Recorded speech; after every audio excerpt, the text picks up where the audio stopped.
listening to Free Talk with MrB.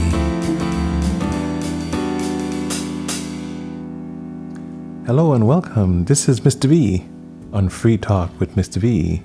Our guest today, Paul, a longtime mentor of mine, is on. And what a show. We really want to sit down. We want to get you to sit down, relax, and listen to the trust formula. All you business people, your HR reps, all of you who are interested in this for family and business, the trust formula. Here, right here on Free Talk with MrB. Oh my God. Welcome to Free Talk with MrB. One of my favorite persons are on and I'm blushing. What? I say one of my favorite persons are on and I'm blushing. Why are you blushing? Because I miss you. You've impacted change in my life. You know, and when you have these pivotal changes, you can't forget the moments. You know, right outside the training center talking.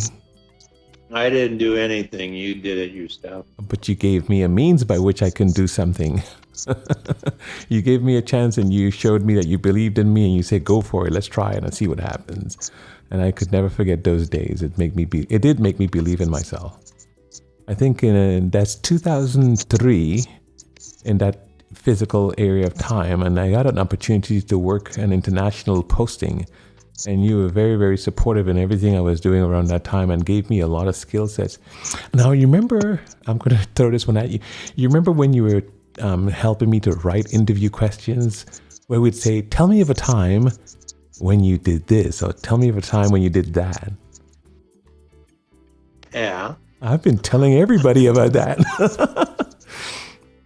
I've been telling everybody what you did and how it comes together. And they just love the questions. I said, yeah, Paul Betts taught me those questions. He helped me learn how to frame it, pose it, ask the clients, ask the interviewees, and be able to capture what they're saying to see if they're fit into our program for learning the petrochemical industry. But it was just kind of amazing how you can get someone to talk about themselves and tell me of a time. That was really cool. That's right. That's right. It's just like don't tell me what you know, tell me how you feel about it. Yeah, very cool. And I mean, I'm feeling like I'm doing more talking here. I'm excited to have you on. But it became a form of an assessment because there was a guy who came on for an interview. And we wanted to tell us of a time when he had to climb up on top of a tank at a high elevation and do a task. And he did a lot of great things, had a lot of great degrees, but in front of us, he was vibrating, shaking, literally afraid of heights. His hands were sweating.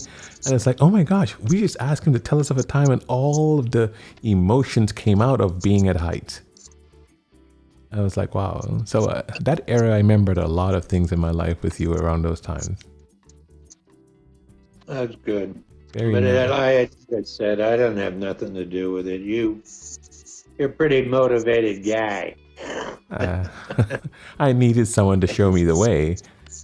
And me, I'm not that motivated. See?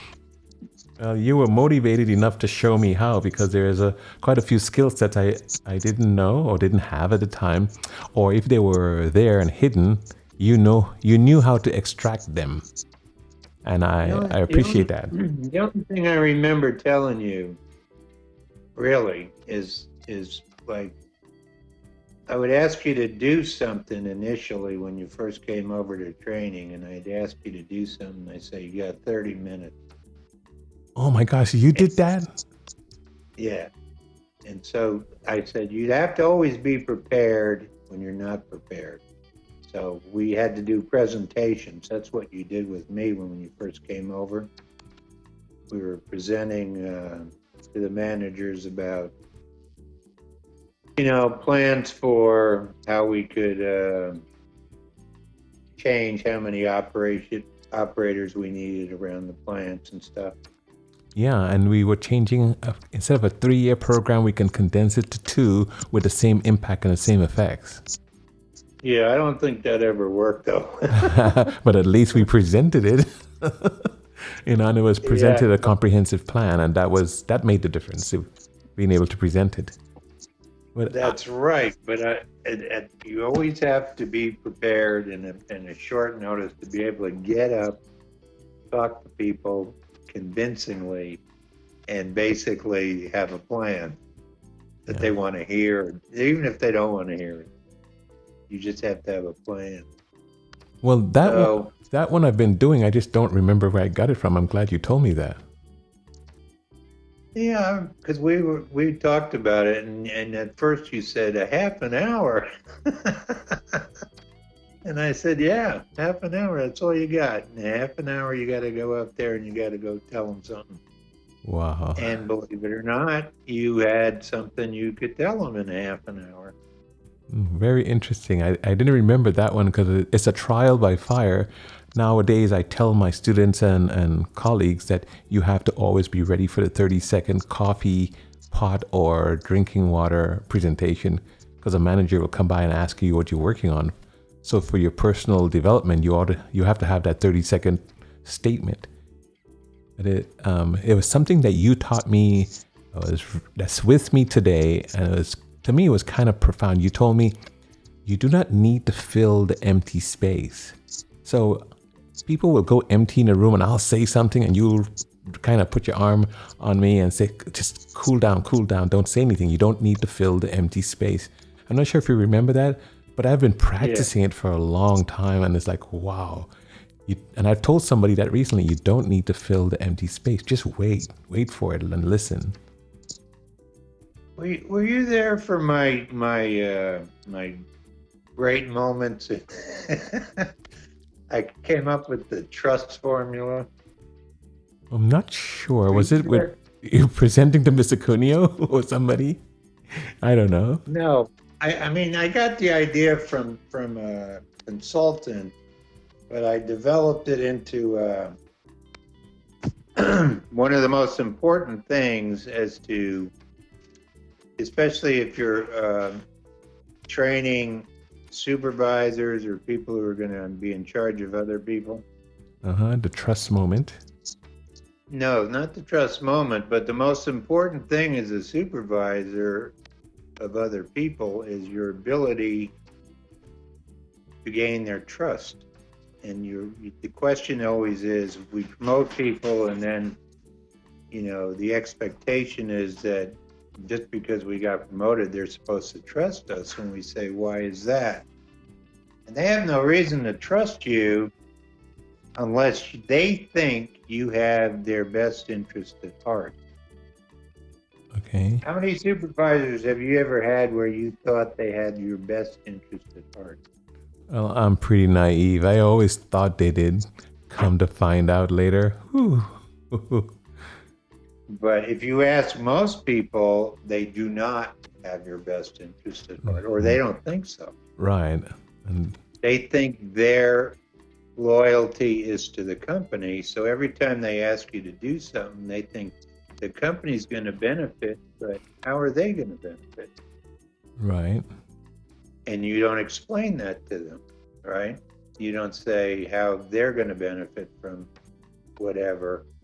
And that could be covering overtime, that could be doing a task, that could be anything. True. And if you're in a union environment, it's even worse because the union doesn't trust you. Right. So initially, guys are sitting around, you're trying to motivate them, and then they go, well, why should I do this? Because, what do I get out of it? If I don't do it or I don't care, whatever, I'm still going to get paid the same. Right. Right. So you see some people, some supervisors or management types, people were willing to die for. And you always say, why is that? Right? And they can motivate anybody. And what they have the ability to do is to develop trust. That's very important, yes.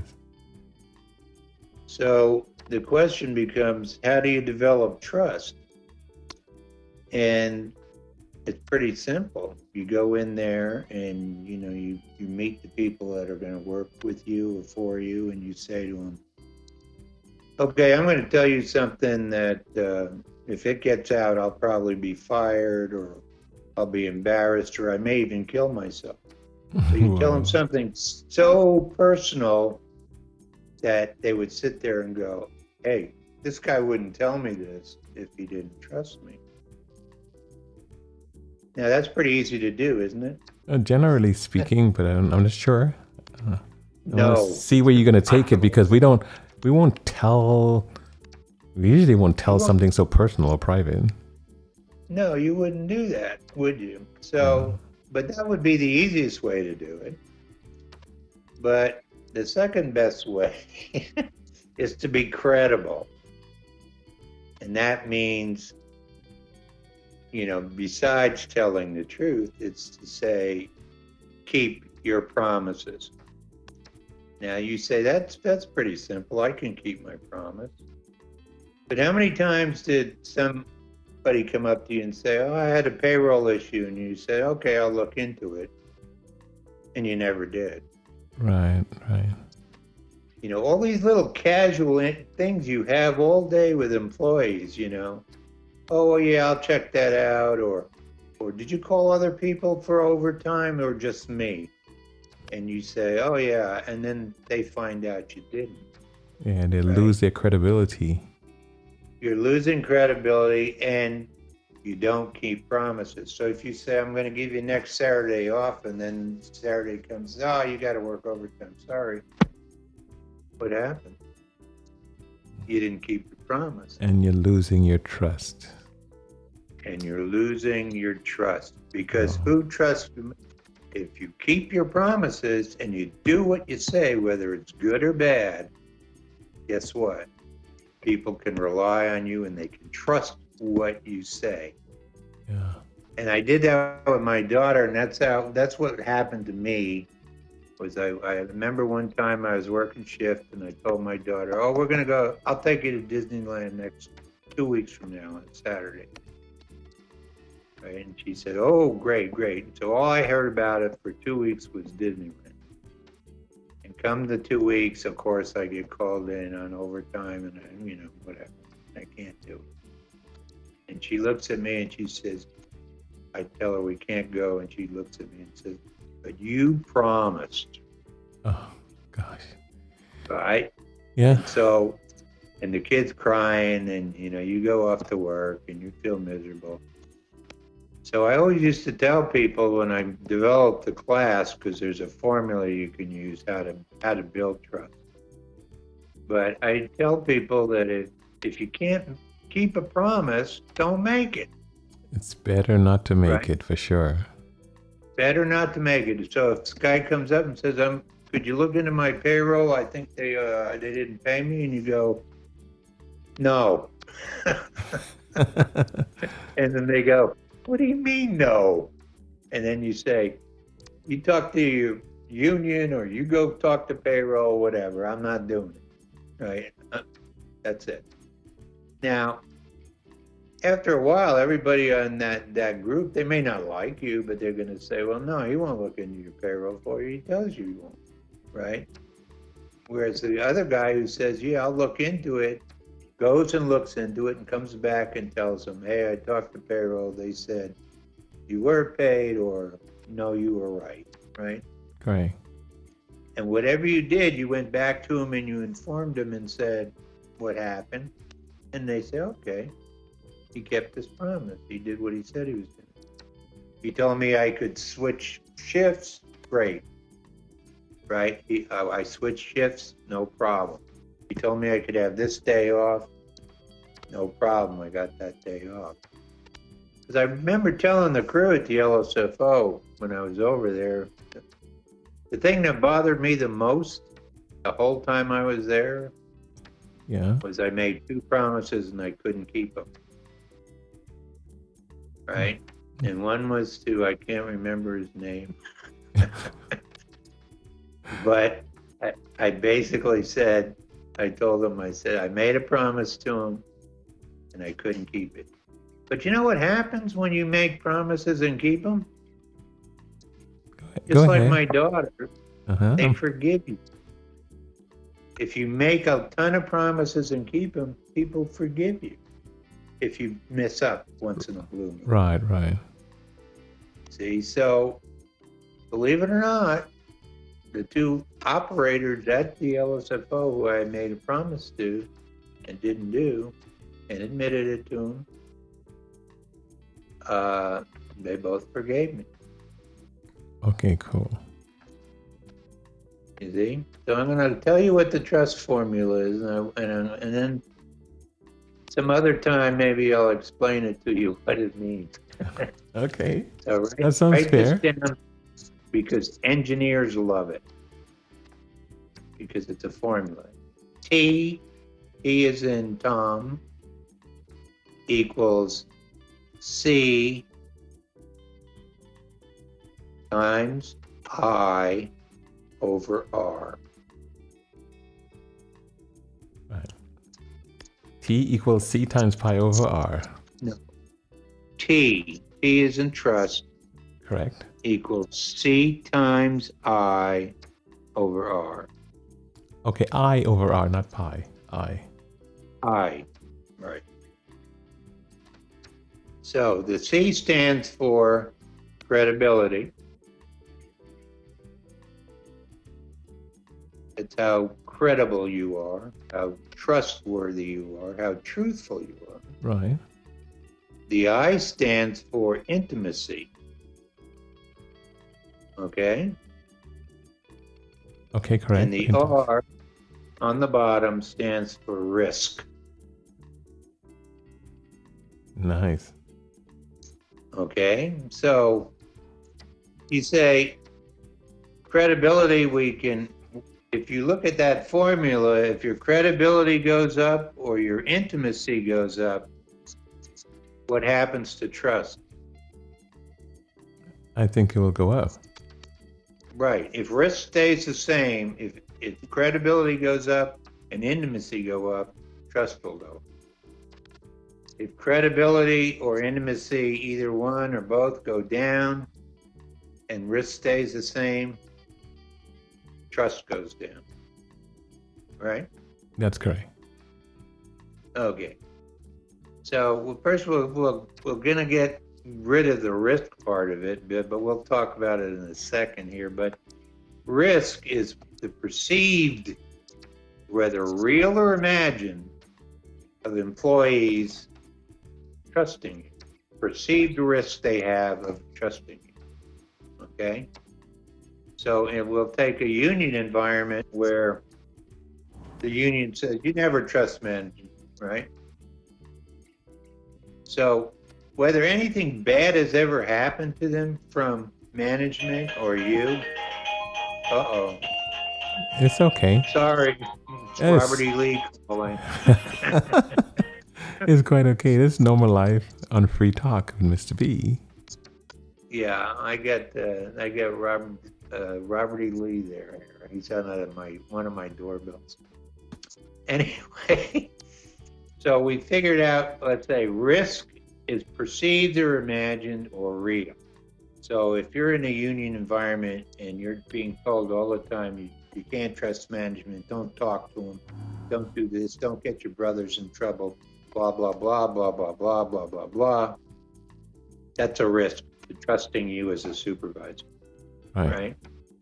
You're just going to have a tendency not to trust you.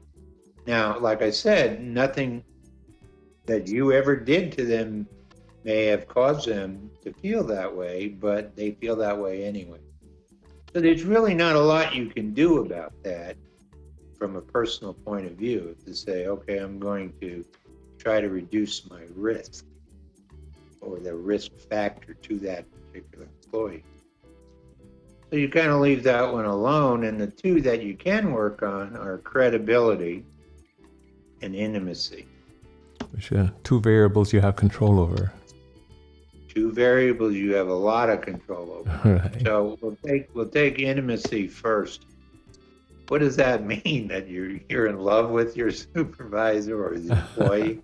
No, it doesn't mean that at all. It means what you have to do, and this is work for a manager, is to find out the level of intimacy the employee wants, each individual one that works for you. Because A, you don't know that until you find out. Right. Like some employees, all you have to do to them is say hello, good morning, goodbye, whatever. And that's enough. That's all the intimacy they want to share with you. And other people want to share their whole life. Right. They want to share what they did on the weekends, who their family is, or what's happening with their kids, whatever. And they want to involve you as a supervisor. True. Whether you are the supervisor, whether, they just want that personal contact. And so it's pretty easy to find out pretty soon from each one of them how much they want, but you can't let them all have the same, because that's not what they all want. Right. So we see the mistakes that are made is you've got a Tony Holmquist on one side and a Bobby Patton on the other, right? And Tony Holmquist says, he's a nice guy and everything, but you keep yourself separate from his family life, right? Because that's the way he wants it. Bobby Patton, he'll tell you anything, right? Or everything. Or everything. So there's a difference, right? And so you just basically, you don't try to go to Tony Holmquist all the time and say, hey, tell me about your family, your kid. He may not want you to know, or he may not care that. So you develop the intimacy based on what they want, how much they want. It's very individualized. It's very individualized. Now, credibility, on the other hand, is doing things that will make you credible. What makes you credible? A, you keep your promises, right? Right. And I don't care how small they are or how innocuous they are, you keep your promise, right? So if you can't keep a promise, don't make it. And it works, believe it or not, it works all the time. And these are not manipulative tools, in a sense, because basically what you're doing is you're not manipulating them, you're being really honest with them. Right.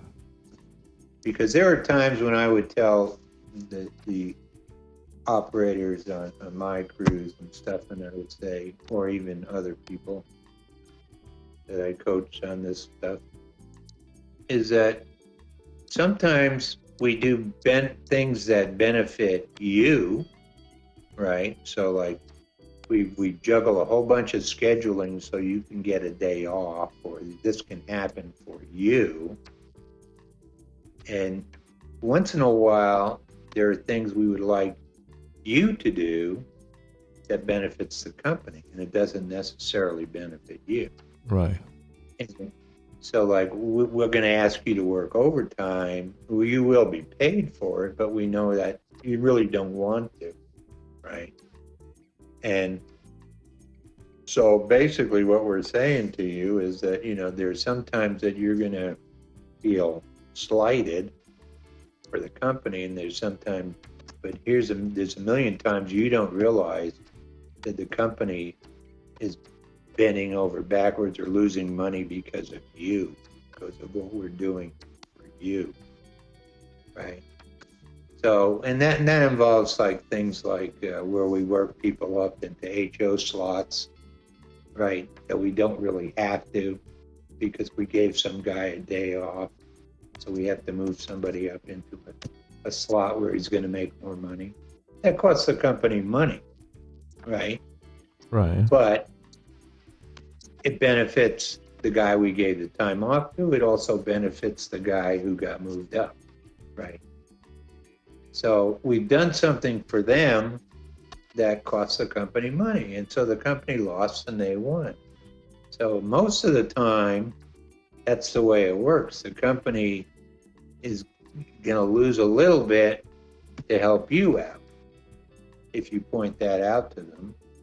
And once in a while, we'd like you to lose a little bit, not money and those kinds of things, but your personal life for the company. And that, once you go that route with them, believe it or not, things just get a whole lot better with most employees.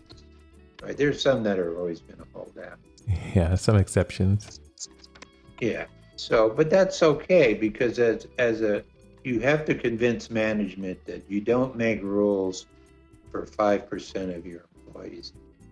You make rules for 95% of your employees. The 5% that screw you or are bad or whatever, your job is to get rid of them, right? Your job is not to make rules so that they don't screw you, right, and stay with you forever. That's the hardest thing to get across to upper management. And I think I learned that from you too, about the bell curve.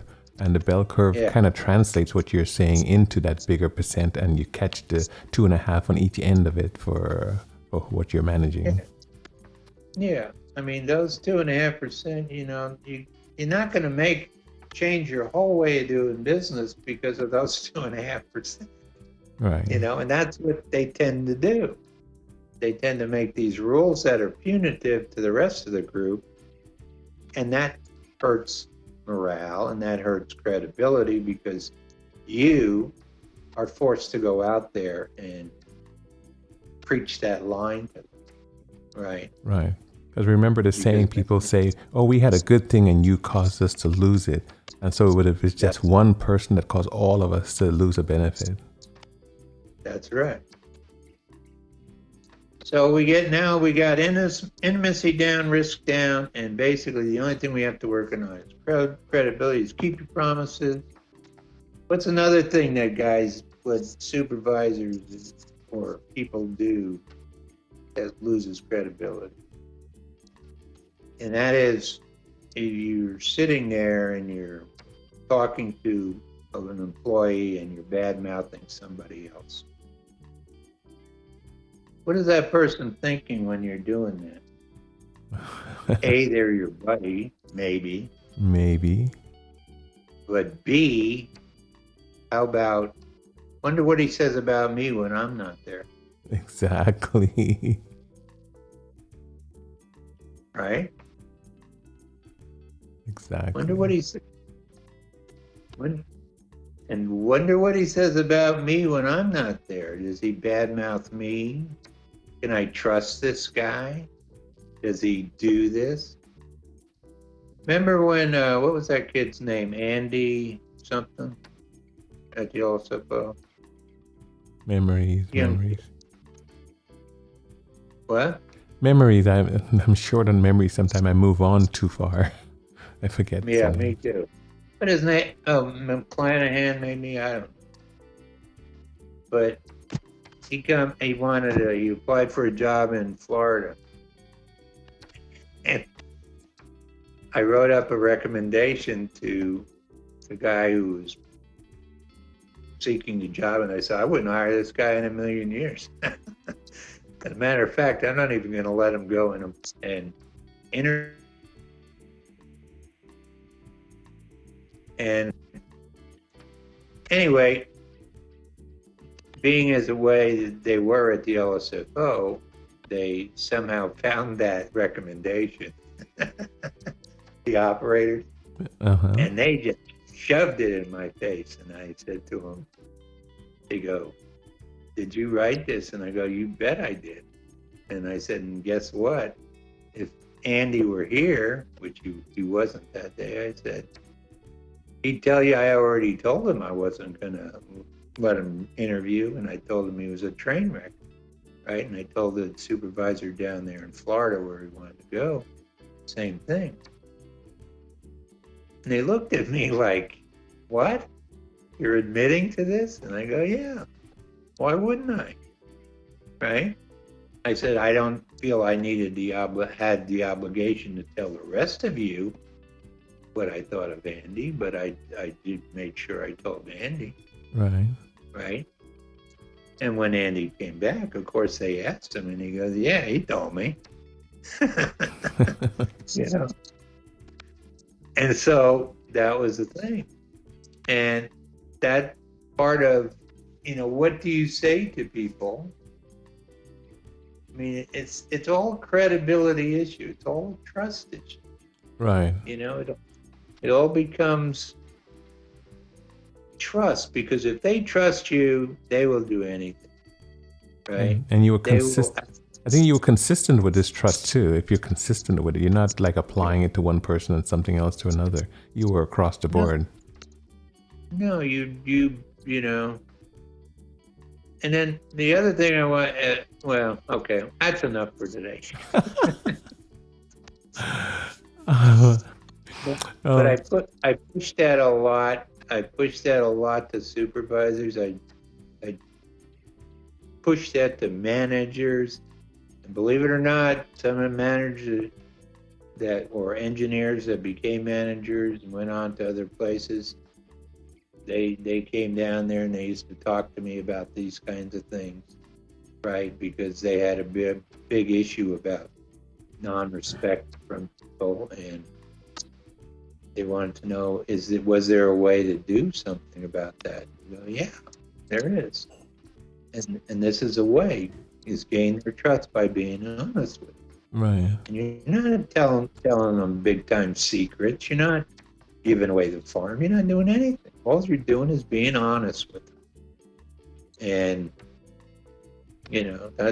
that's all you need to do, in my humble opinion.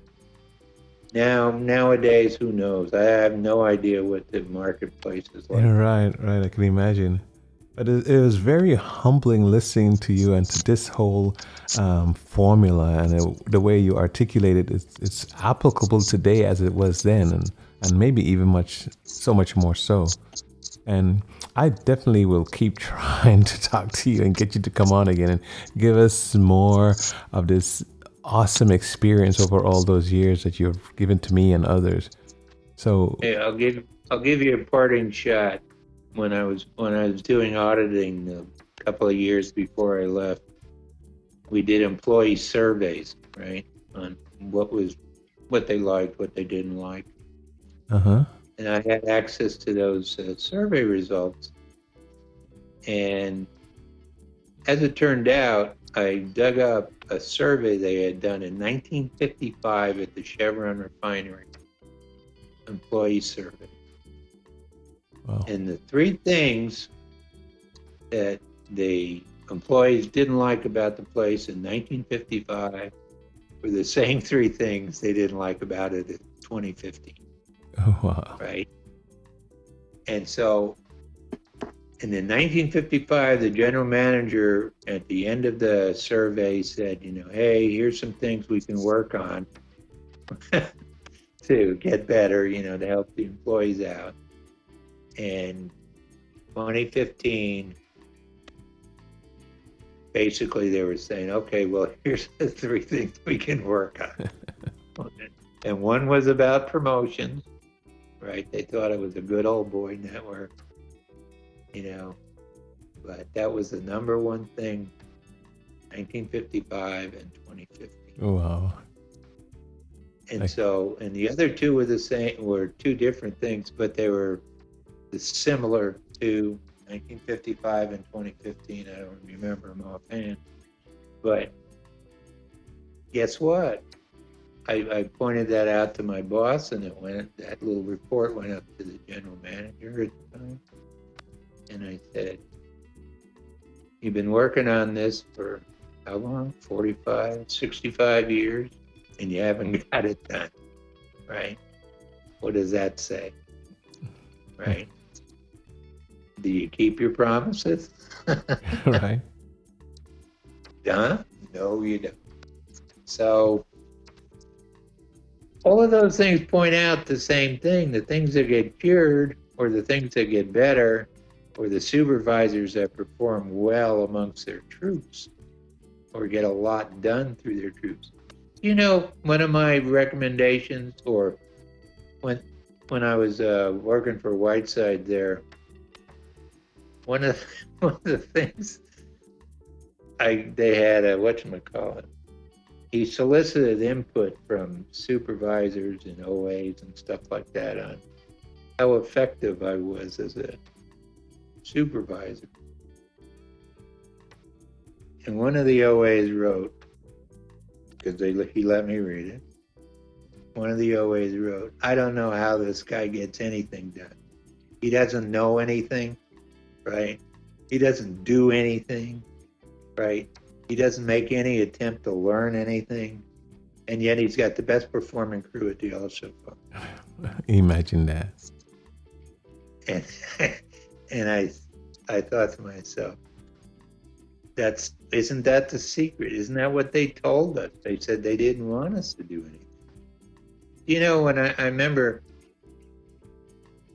talking to them the first night I was on crew with them, and I got all the HOs and backup HOs together, and I put them in a room, and I sat there with them, and I said, okay, tell me what you expect of me.